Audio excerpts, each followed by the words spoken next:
Hello, Marooner's Rock. This is Ahmed Al-Sheikh, and as always, here at Marooner's Rock, to geek out would be an awfully big adventure. And with me is Chantal Strand, who is both a stunt woman and a voice actress. And we're here at Fanime Con 2014. Nice to meet you. Nice to meet you too. Thank you for having me. It's not a problem. So I guess you got your start in stunt work, if I'm correct, right? That's right, I did. Yeah. And I believe that according to your filmography, the first one was Look Who's Talking Now. Yes, Look Who's Talking Now. I was 5 years old, and I have a twin sister named Michelle. And her and we took ballet lessons as kids, and stunt coordinators came to our school and were looking for stunt doubles for a little young 4-year-old actress, and we were chosen because I guess we fit the height and weight requirements, and also there were 2 of us, so I guess they thought, well, 2 for 1 type thing. And That and also ballerinas, they already can take damage. yes, So. yeah, and we had decent coordination at that age, so, but yeah, we did things like we were up on wires 50 feet in the air for a space scene that was cut out, sadly, and I know, they did so much work on it, and it looked amazing, like spectacular. And then it was just like, nope, cut. So, but I enjoyed it. It was fun. From what I remember, I mean, I was only 5 years old. And yeah, we just did little things like, falling off of cabinets and nothing too dangerous, but yeah. And then we also got to play some basketball with Charles Barkley, who was in a couple scenes for some dream sequences, and yeah, so we did a couple cool things, and they told my parents that my sister and I had good set etiquette, and they're like, you guys should get an agent. So we did, and then my agent had good connections to the voice end of things, and started going out for voice auditions, and yeah, the rest is history. And before I start down in on the voice acting, just because the stunt work just blows my mind, that the transition stunt work to voice acting. Yeah. How long did you continue with stunt work? Or are you still doing it now? I wish I were still doing it now. No, that was actually sadly the only stunt part that I've ever done. So it was kind of just my way into the business, and then. Which unfortunately kills my follow-up question of what was the sorry. most dangerous stunt you ever did? Yeah, well, I think that being 50 feet up in the air was. As a 4-year-old? As a 4 or 5 year olds was pretty dangerous, and we were flying around, and they kind of taught us how to do little spins here and there, and so. But no, it was all very, very safe. They were, the stunt coordinators were great. They treated us like gold, so. All right, so what was the first role you got in voice acting? The first big role I landed was Cassie from Dragon Tales, and yeah, I was lucky enough to get that part, and it was a great character, super fun character, and the show was on for a good 4 seasons, 3-4 seasons, and yeah, so it was a great way to start out, that's for sure. And just because, it's interesting to just hear, what are some of those roles in your mind that have stood out for you in voice acting? That I played. Well, other than Cassie on Dragon Tales, a big favorite of mine, Bijou from Hamtaro, is one of my faves. Just, a popular character. People tend to like her. She's ditzy, she's quirky, she says funny little catchphrases, super high-pitched voice, and yeah, so that's one of my favorites. I also did a French accent in Madeline, which I grew up watching as a kid, so it was really cool to be a part of that. And other shows that I grew up watching, Tom and Jerry, and I got to play Tuffy on a Nutcracker Tale, which was really awesome. And then some of the newer Tom and Jerry episodes, I got to come in for that too, so kind of a childhood dream come true. And My Little Pony is kind of a childhood dream come true also. So I'm currently voicing Darn Tiara, season 5, My Little Pony. Just because I know it's going to boost our viewership with the bronies. Yeah, bronies. Can you just do a bit of the voice right now? Of course. I have a cutie mark and you don't. too bad for you. Sorry, it's funny because just hearing that voice really come out. You're very, very talented. No, thank you. And since we are at an anime convention, any anime that you've managed to do voice work for as well? Oh, yes, Gundam Seed is one of my bigger roles that I've done for an anime show, Locus Klein. So yeah, that we had Gundam 00 and Gundam Seed Destiny, so I was able to be a part of that, and did a video game here and there also. And any particular names we might know? it was a Gundam Seed. Oh, just the Gundam? Yeah, that's sadly all I've done as far as video games go, but I would love to get into more video games. Hopefully. Yeah. If you're listening, Yes, sweet. I'm interested in doing more video games. Yeah, but I mean, Hamtaro was another sort of big anime show, I would say. And I did some Inuyasha, Hikaru no Go, Shakugan no Shana. But yeah, probably the biggest show Gundam Seed. Yeah. Okay, just because, again, I don't usually get to ask this question of voice actors. Mm-hmm. So when you do your voice acting, do you guys do it one-on-one, just you and the mic in the booth, or do you actually have occasionally more people in the booth to bounce off of?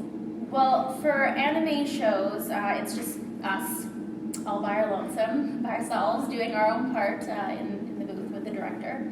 So they do that because it's ADR, we're matching our voice to the picture, so it takes a longer time to do, and it's a little more, it's a little more intense. It's trickier, so they kind of like to work with the actors one-on-one. But for prelay shows, they call it prelay when they do the animation after, which gives us a little more freedom. We are usually in a big group, and we get to play off each other, and all the characters are in there, and we do a scene at a time, and you kind of get to work with the whole script, which is really nice, and you actually know what's going on, whereas for ADR shows, I tend to only look at the scenes that I'm in, because that's all I'm doing in there. So it's, people ask me things about the shows, and I'm like, don't really know what happened in that episode, because I only had one scene, or, that kind of thing. But, yeah. Okay, just on that vein, how much improvisation do you actually get to do within the voice acting? Well, as far as delivery goes, there's a lot of, different ways we're usually able to go, and we get sort of free reign in that respect, although the director will say, oh, we want it, a certain way or more like this, but it's all scripted.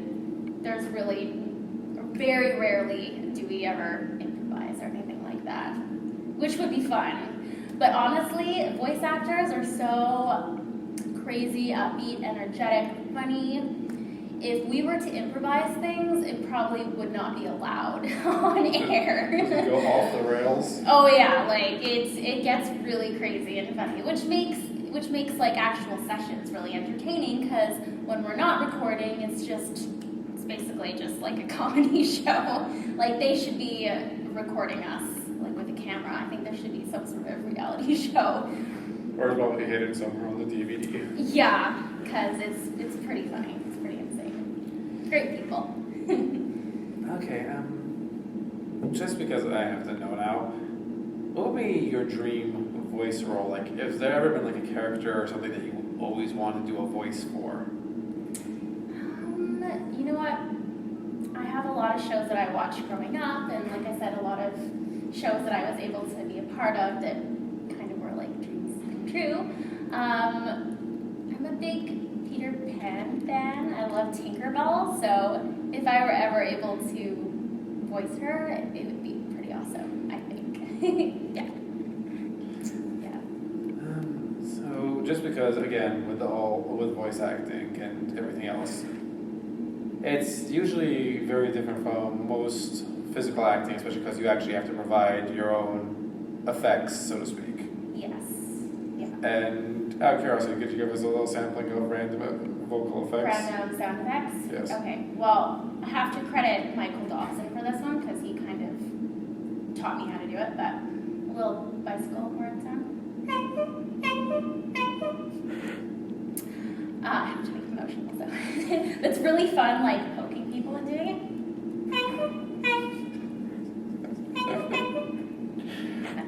I do a decent like duck noise, but with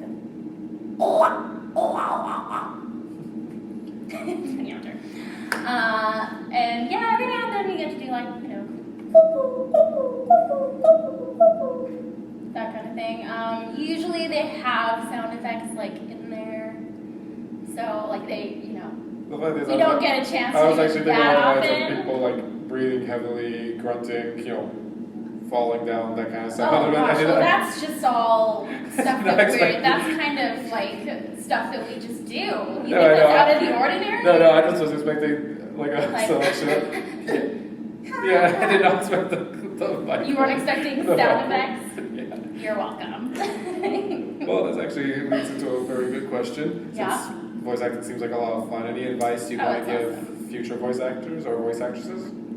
I would just say if you can try to do a demo yourself or get someone else to professionally do a demo for you, that's definitely a good thing to have and to get out there. Yeah, I mean it's a pretty tricky industry to get into. Take workshops and classes. If you can take them with someone who's actually in the industry, that's even better. And watch and listen and ask questions. And yeah, I think a lot of people that I've come across, their stories are all very different. There's no like one surefire recipe for success, but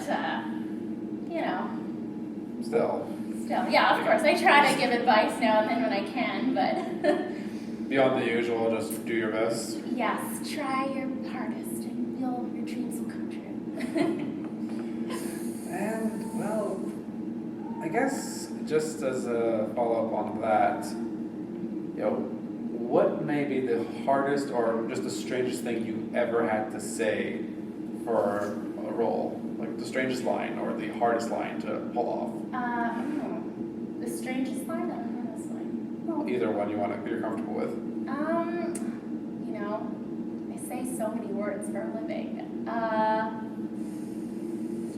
Nothing really sticks out at me. Like the hardest thing that I've had to do is probably like the bawling scenes or like the screaming scenes when it's just like non-stop yelling and that kind of thing is really, it takes a lot of energy. People don't realize it.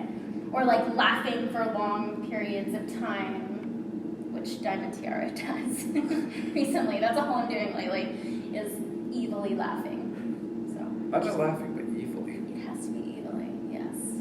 Yeah. I'm afraid to actually ask for a sampling because I don't want to keep. Don't I overwork you. please, I'm exhausted. This convention has been really fun though. How's it been getting to connect with the fans? Oh, awesome. I mean, this really is only my second convention. I went to one in Vancouver last summer, so I don't get a lot of chance to talk with people like face to face. I mean, Twitter and Facebook, I interact with fans, but yeah, just chatting with them and hearing their stories and their childhood memories has been really nice. Like Dragon Tales made my childhood so happy. And I mean, it doesn't get any better than that, really. Like hearing that you made someone's childhood a little happier, kind of nice thing. That's true. Yeah. Okay, any future projects coming up that you are comfortable sharing with us here? Well, other than My Little Pony Season 5, we're recording right now, I can't really talk about anything else at this point. I wish I could, but there are some things coming up, so that I'm excited about. I'm just those NDAs, And just as a last question, and just one I'm sure a lot of people have had for the last few years regarding My Little Pony, is what do you think it is that's made this thing and made this particular brand come back from obscurity and actually become what it is now, which is a major force in the fandom world? Yeah. Well, I mean, I used to watch it as a kid, and it was very much a show for little girls. like, I can attest to that. I have a sister, and she got to watch it, and I just kind of on the sidelines, like, I don't get it. No. But I mean, they've sort of revamped it, and like the animation is very, fresh and new and modern looking. And the scripts they have a bit of a different tone, a little funnier, and I just think that it's great that it appeals to, guys and girls and, young and old, and because it has that appeal, we are now on our 5th season. So it really is the fans, though, that have gotten us there, as it is with any show. Which is probably why the biggest lesson here is don't talk down to your viewership or to your audience. No. I'm grateful for all and any support from fans, honestly. No, I'm just being like in the case of writing, like the writing or whatnot. Like don't think just because it's a kid's show that you have to write dumb. Yeah, no, exactly. Try not to isolate or segregate or aim it at just one. If you can kind of make it appeal to... Just make it the best it can possibly be. Exactly. That's a good recipe for success. If only I could have patented that. Well, I think that's pretty much all the time we've got right now. So this has been Chantal Strand with me at FanimeCon 2014. And this has been Ahmed from Marooner's Rock, where to geek out would be an awfully big adventure. And I hope you all have a great summer. Thanks for having me.